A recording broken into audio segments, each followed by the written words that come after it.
మొన్న జరిగిన అసెంబ్లీ ఎన్నికల్లో బీఆర్ఎస్ పార్టీ ఓడిపోవడానికి ప్రధానమైన కారణాల్లో ఒకటి లిక్కర్ స్కామ్.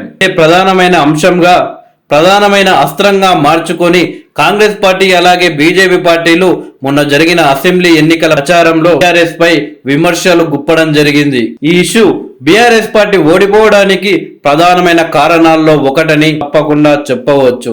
తాజాగా ఇదే లిక్కర్ స్కామ్ కు సంబంధించిన విషయాల్లో ఎమ్మెల్సీ కవితకు బిగ్ షాక్ తగిలింది.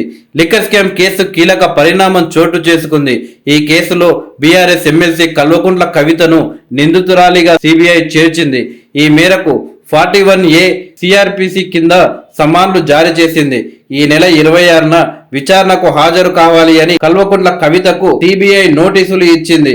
2022లో డిసెంబర్లో సిఆర్పిసి 161 కింద జారీ చేయగా 41A ప్రకారం ఇవ్వడం చర్చనీయాంశంగా మారింది.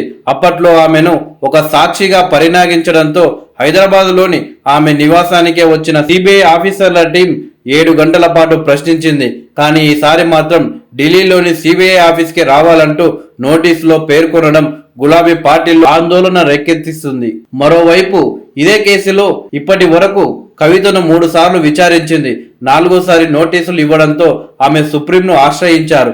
ఈ నెల 28న ఈ పిటిషన్ సుప్రీంకోర్టులో విచారణకు రానుంది.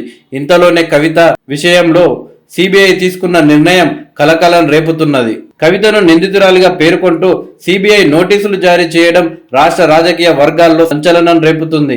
ఇప్పటికే కవిత విషయంలో పొలిటికల్ సర్కిల్స్ లో రకరకాల వాదనలు వినిపిస్తున్నాయి. రాష్ట్రంలో గులాబీ పార్టీ అధికారానికి దూరమైన తర్వాత ప్రస్తుతం కవిత ప్రజా సమస్యలపై పోరాడుతుంటే పార్టీ తరపున పెద్దగా మద్దతు రావడం లేదు.